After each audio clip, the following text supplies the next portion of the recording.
Every limit you experience in your life, whether it's physical, emotional, financial, mental, or spiritual, started as a story. A story that you heard, absorbed, accepted, and eventually repeated until it became part of your identity. That story might have been passed down from your family. It might have come from a teacher, a failure, a moment of pain, but at some point, it stopped being a suggestion, and it started becoming a rule. And over time, those rules became walls. But those walls, they aren't real. They feel real. They sound convincing. They're backed by memories and reinforced by patterns. But they are not concrete. They are not permanent. They are not laws of nature. They are constructs held together by repetition, emotion, and belief. And if you built them, you can unbuild them. If you created them, you can dismantle them. If you've been living inside them, you can break out. Because greatness isn't reserved for the gifted. It's not locked behind some hidden door only a chosen few can open. It lives inside you right now. Not in some future version of yourself. Not at the top of a mountain you have to climb for 20 years. It's in you now, waiting to be accessed, expressed, unleashed. And the only thing standing between you and that greatness is the decision to stop living by limits that no longer serve you. The moment you stop treating your limits like facts and start treating them like choices, your life begins to shift. When you decide that your standards are yours to set, your identity is yours to define, your power is yours to claim, that's the moment you begin to break through. That's the moment things stop feeling impossible and start feeling inevitable. But most people never get there. Not because they're weak, not because they don't want it, but because they've spent so long making their limits feel like home. Comfort is seductive. Familiar pain is easier than unfamiliar power. It's easier to manage low expectations than risk raising them and falling short. So people adapt to their limits. They decorate them, justify them, call them truth, and then they wonder why nothing changes. But you're here because you're done with that.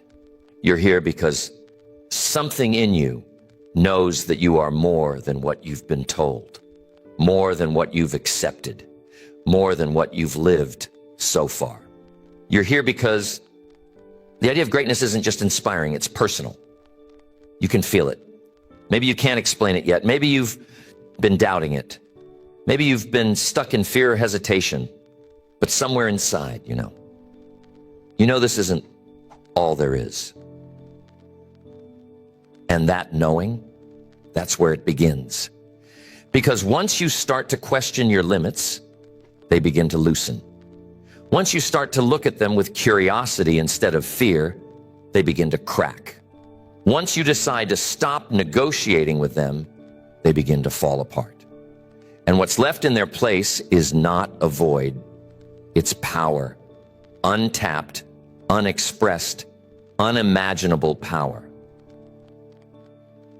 So this is not about theory. This is not about hype. This is about truth. Your truth. This is about peeling back the layers of who you've been told to be, what you've learned to fear, what you've come to accept, and discovering the greatness that's been buried underneath all along.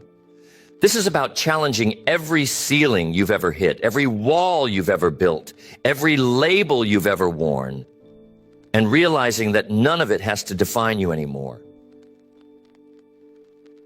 You don't need permission. You don't need perfection. You don't need more time or more validation. You need a decision, a moment of clarity, a full-body commitment to stop living at half your capacity, to stop shrinking yourself to fit the comfort zone you've outgrown, to stop chasing potential and start embodying it. Now, everything changes the moment you stop treating your limits as boundaries and start seeing them as invitations. Most people walk through life seeing the edge of their comfort zone as the end of their capacity. They run into resistance, into uncertainty, into fear, and they assume that's the limit. But resistance is not a wall, it's a door. And fear is not a stop sign, it's a signal. It's the signal that you're close to the edge of transformation. But the world doesn't teach us that. From a young age, we are conditioned to associate discomfort with danger. We're taught to avoid failure, to chase approval, to seek safety.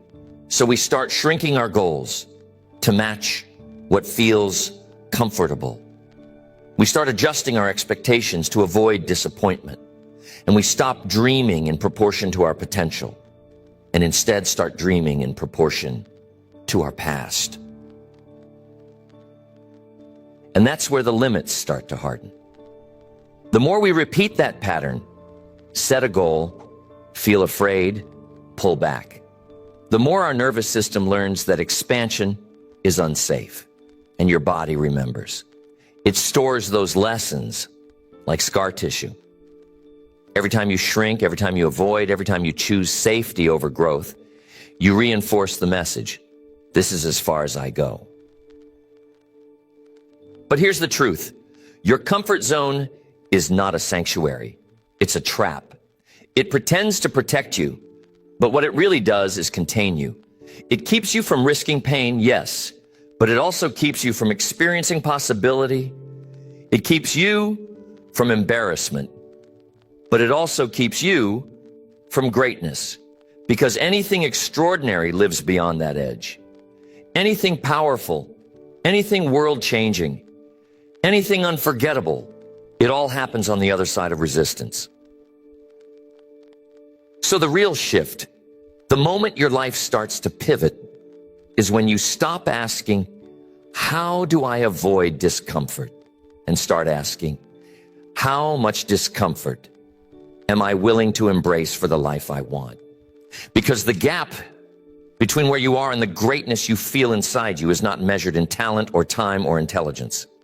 It's measured in your capacity to tolerate discomfort. That discomfort might look like uncertainty, not knowing exactly how things will unfold. That's okay. Greatness is never guaranteed. There's no map for what hasn't been done yet. And if you're building something new, whether it's a dream, a skill, a version of yourself, you're not supposed to have all the answers. You're supposed to keep moving anyway. Discomfort might look like rejection, people not understanding your vision, people doubting you, mocking you, walking away from you. That's okay. You don't need their permission to evolve. Some people will never recognize your greatness until it's undeniable. Some will never recognize it at all. Their vision is not your responsibility. Your responsibility is to keep becoming. Discomfort might look like failure, falling short, getting it wrong, feeling like you wasted time, energy, heart, but you didn't. Because failure is not the opposite of growth. It's the price of admission. Every misstep sharpens your awareness. Every breakdown reveals a blind spot. Every disappointment strengthens your resilience. And over time, you build not just skill, but grit. And grit is what separates those who flirt with greatness from those who embody it. Grit is the capacity to keep going long after the excitement wears off, to keep pushing after the applause stops, to keep showing up, not for approval, not for praise, but because you've decided that this is who you are now. Most people don't fail because they lack potential. They fail because they haven't trained themselves to keep moving through resistance. They let hard days mean something they don't. They interpret struggle as a signal to stop. But struggle is not a sign that something is wrong. It's a sign that you're changing. And change, by definition, is uncomfortable. So the question isn't, can I avoid resistance? The question is, how will I respond to it? Will you shrink back into the familiar? Will you return to the comfort of your past? Or will you lean into the heat Breathe through the friction and step forward anyway. You have to build a relationship with resistance, not one of fear, but one of familiarity. It doesn't have to feel like an enemy. It can become a companion, a signal that you're stepping into something real, something meaningful, something that requires more of you and gives more back in return.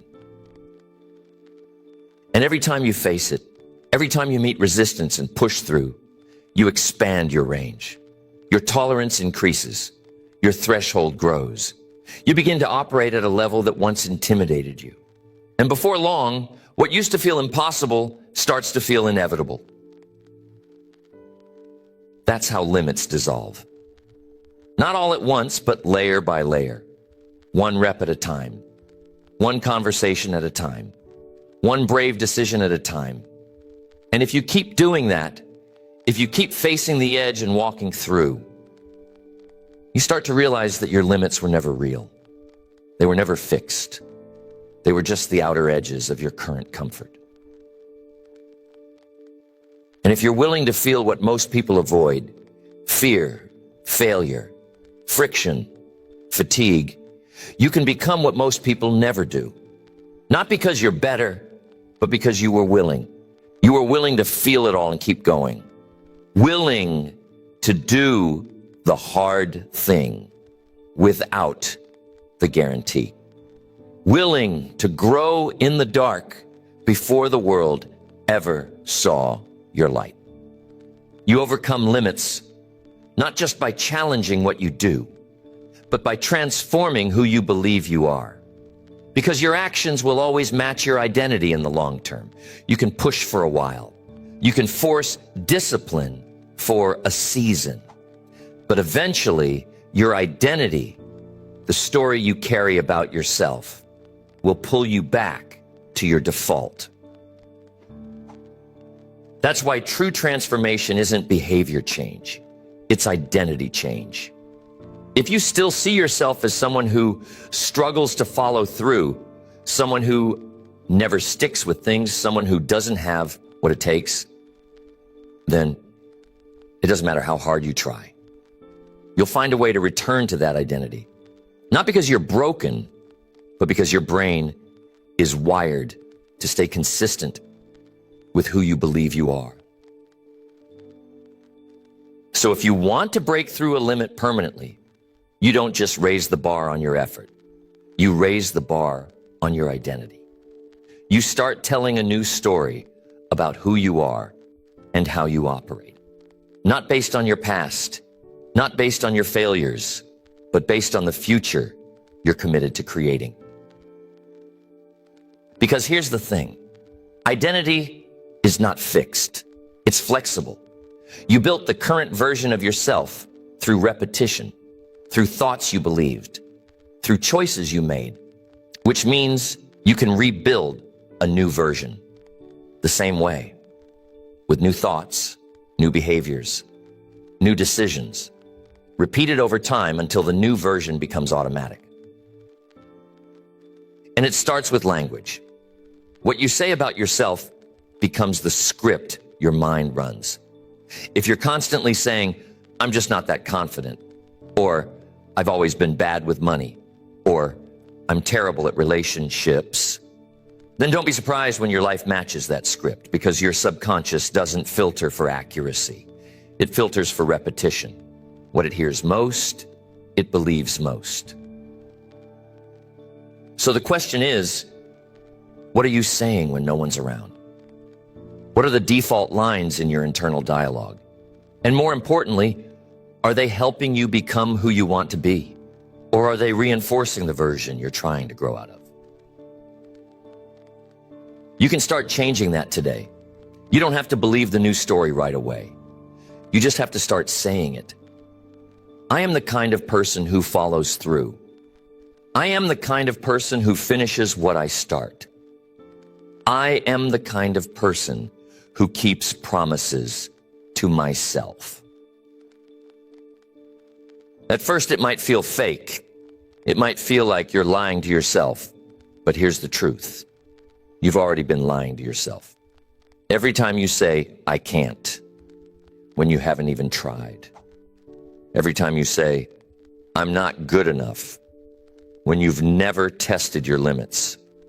Every time you say, that's just how I am, when deep down, you know you're capable of more.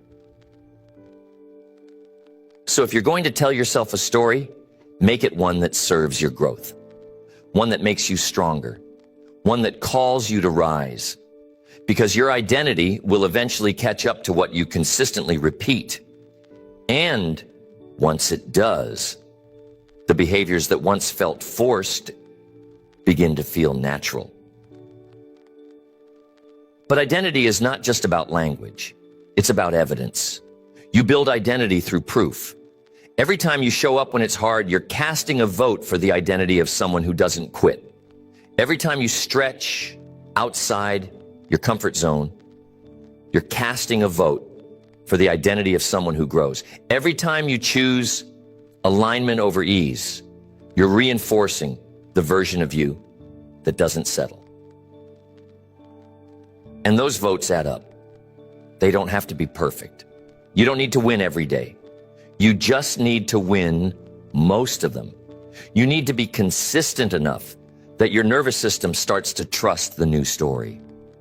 Because when you trust it, when it no longer feels like a stretch, you stop having to fight yourself. That's when growth becomes sustainable. That's when momentum kicks in. That's when it stops feeling like a battle and starts feeling like a lifestyle. You're no longer trying to become the kind of person who does hard things. You already are. You're no longer working toward greatness. You're just expressing it. But that shift is only possible when you stop measuring yourself by where you've been and start measuring yourself by what you've decided to become. Your past is not a prophecy. Your history is not your identity. It's a record of what happened, not a definition of what's possible. And if you're serious about overcoming your limits, you got to start seeing your past as training, not as a trap. Every misstep, data, every delay, preparation, every failure, part of the blueprint. Because everything you've been through has given you exactly what you need to break through, if you're willing to use it. And once you start doing that, once you reclaim your past instead of running from it, you stop feeling behind. You stop comparing your journey to everyone else's. You stop measuring your worth by how fast you got here. Because you realize you're not late, you're right on time. And greatness, it doesn't care how long it took. It doesn't care how many wrong turns you made. It only asks one thing. Are you ready now? Not next year. Not when it's convenient. Not when the fear is gone. Now, there's a moment in every transformation when the shift becomes less about doing and more about being. In the beginning, it's about decisions, about actions, about behavior. But as those repetitions stack up, something deeper begins to form. You're not just chasing results anymore. You're becoming someone new. And at that point, growth moves from effort to embodiment. That's where real power begins. Not in the moment you achieve the goal, but in the moment you no longer need the goal to define your worth. The moment the habits become part of who you are. The moment the work is no longer external. It's internalized. You don't have to convince yourself anymore. You don't have to push so hard. You just live it. But most people never reach that place. They stop just short of it. They spend their energy chasing change instead of becoming it. They stay in a loop of starting over, falling off, getting back on track, doubting themselves, hoping next time it'll stick. But nothing sticks until you embody it. Nothing lasts until it becomes identity. And embodiment takes more than discipline. It takes alignment. You can white knuckle your way through a season of change, but if your internal belief doesn't match your external effort, it won't hold. The weight of self-conflict will always collapse under pressure. That's why alignment is everything. When your vision, your beliefs, and your behavior are in harmony, there's no resistance. You don't have to fight for consistency because consistency becomes automatic. You don't have to force motivation because your identity is already aligned with the mission. But alignment doesn't happen by accident. It requires intention. It requires regular reflection. You have to ask yourself hard questions. Am I still operating from fear or from truth? Am I making decisions based on who I was or who I've decided to become? Am I building a life I want or maintaining one I've outgrown? The answers to those questions require honesty, and honesty requires courage. It's easier to distract yourself. It's easier to stay busy. It's easier to convince yourself that everything is fine when deep down you know it's not.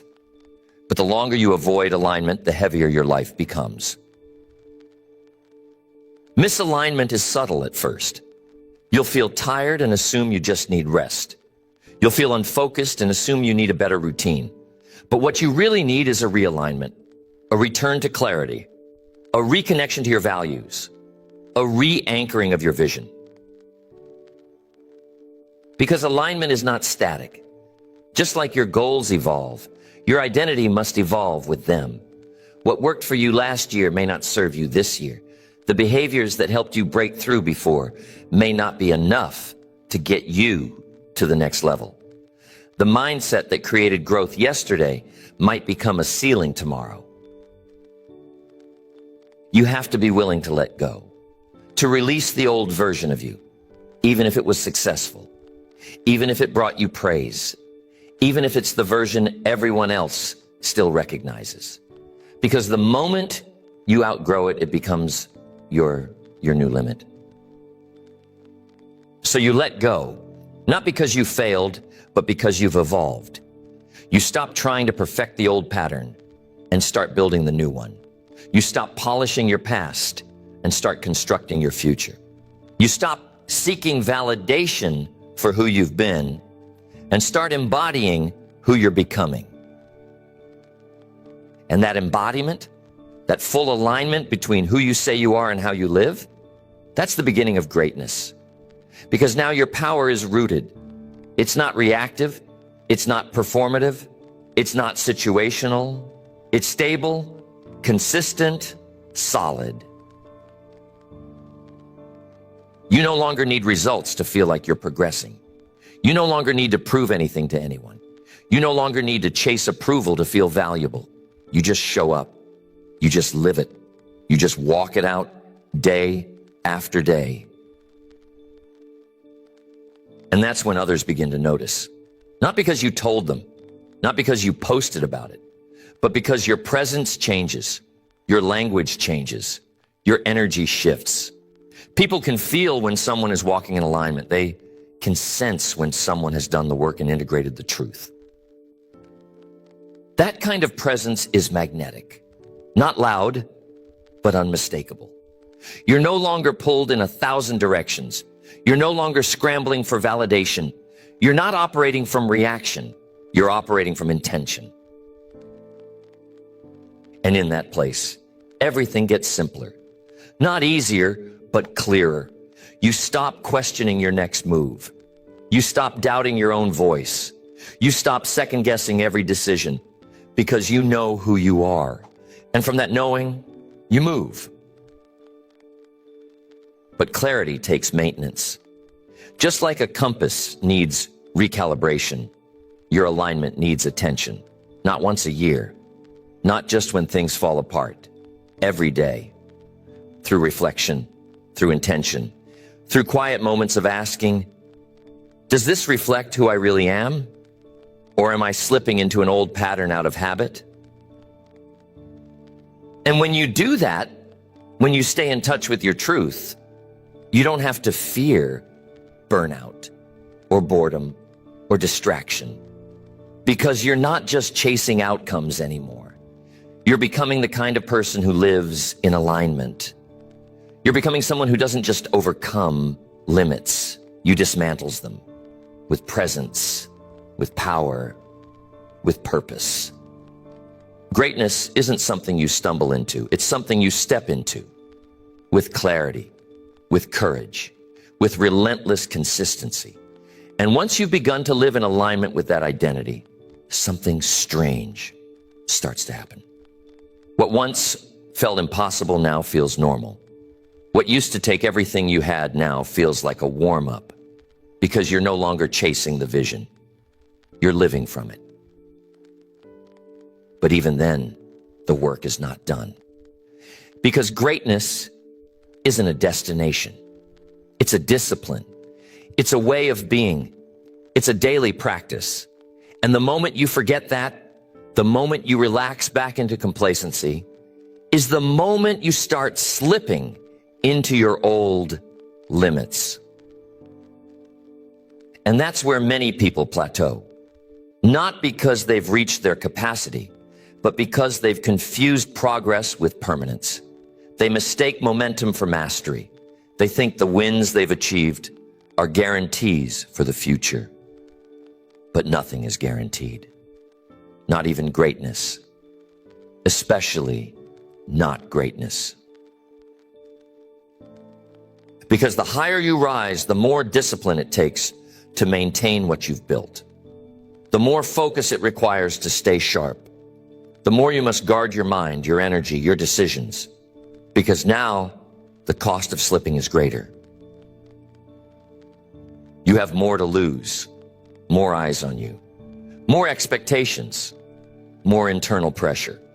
And it's easy, so easy, to fall into the trap of performing instead of growing, of maintaining an image instead of building more substance, of managing success instead of stretching into the next level.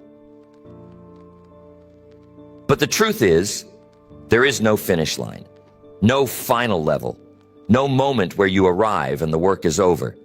There's always another edge to find, another limit to push, another layer of your potential to unlock. And if you lose sight of that, you begin to coast. And coasting is dangerous, not because it's always obvious, but because it feels so peaceful, so earned, so justified. You've worked so hard, you've pushed for so long, and now you've arrived, or so you think. But what you call rest might be retreat. What you call balance might be avoidance. What you call stability might just be the beginning of stagnation. And if you're not careful, the growth you built starts to calcify. It stops breathing. It stops expanding. It becomes a shell of who you used to be. So you have to stay honest. You have to keep challenging yourself. You have to ask, am I growing or am I just maintaining? Am I building or am I just defending what I built? Am I living fully or am I settling into a more comfortable version of average? And this is not about pressure. It's not about guilt. It's not about being addicted to performance. It's about honoring the truth you already know, that your potential didn't expire when you reached the last goal. It evolved.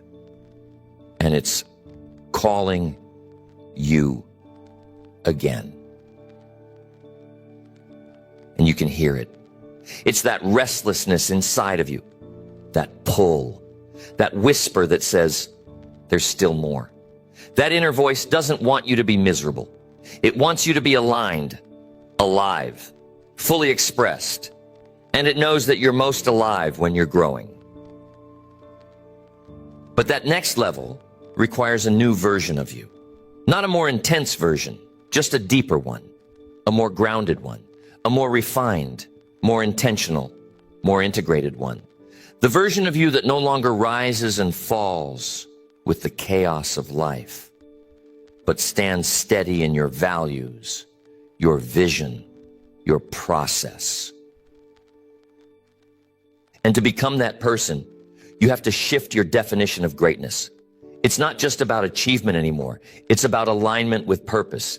It's about impact, not image. It's about making choices that are right, not just impressive. Because true greatness is not measured by applause. It's measured by how many people rise because you did, by the depth of your integrity, by your ability to keep showing up, not for reward, but for responsibility, for the sacred obligation of becoming everything you were born to be. So you begin to live differently. You speak with more clarity. You listen with more presence. You move with more conviction. You stop needing to prove anything because your life itself is proof. You stop chasing distractions. You stop wasting energy on what doesn't matter. You stop outsourcing your confidence to circumstances or social approval because you've done the work. You've built the foundation. And now you walk with certainty, not because you know what's coming, but because you know who you are. And when you live from that place, people feel it.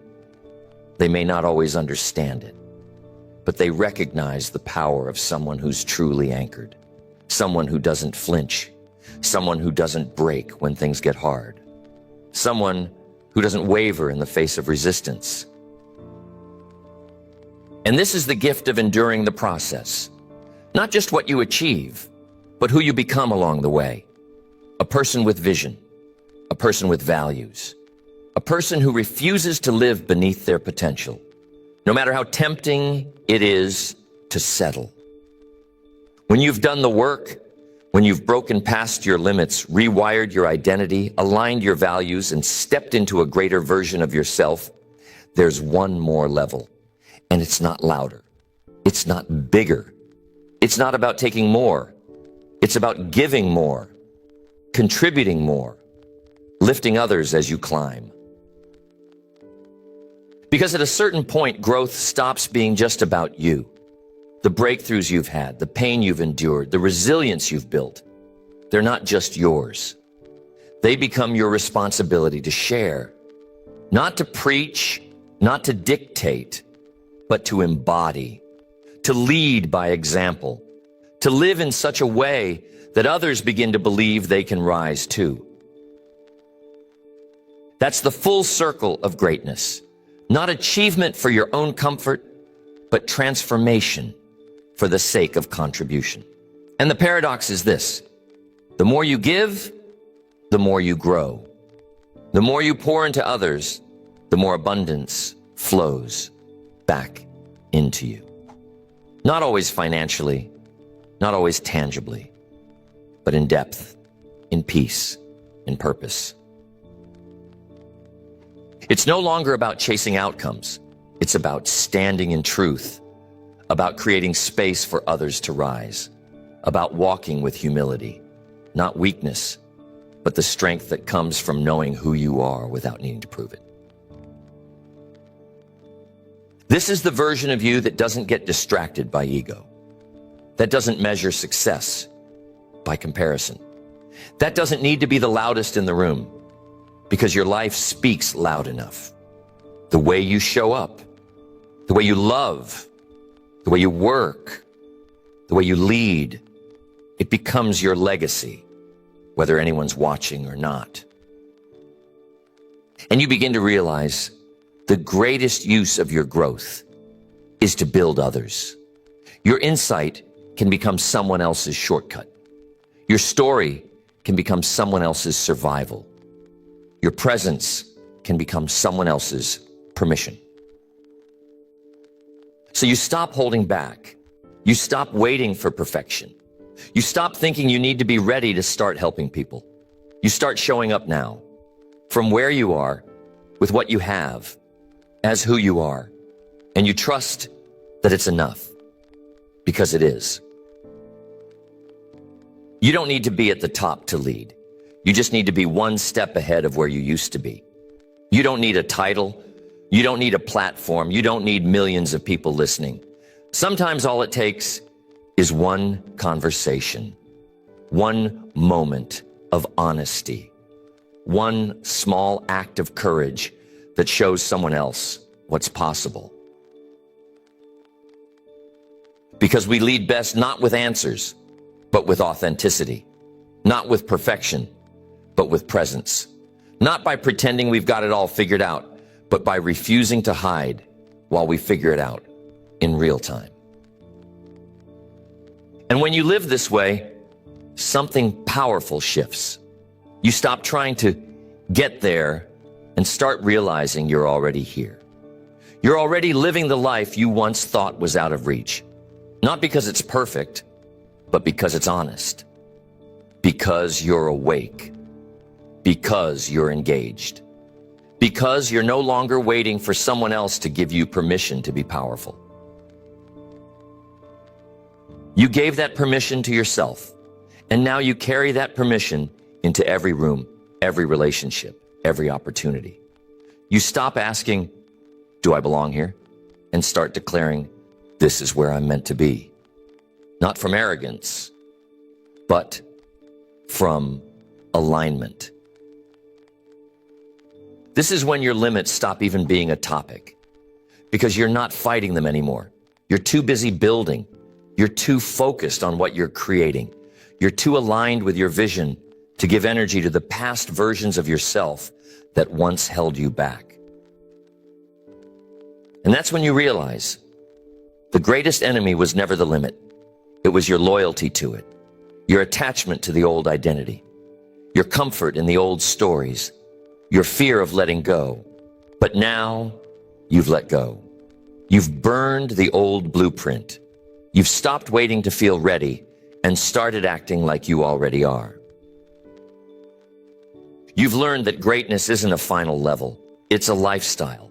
It's in the way you wake up, the way you think, the way you treat people, the way you talk to yourself, the way you decide to keep showing up, not just for your goals, but for your growth.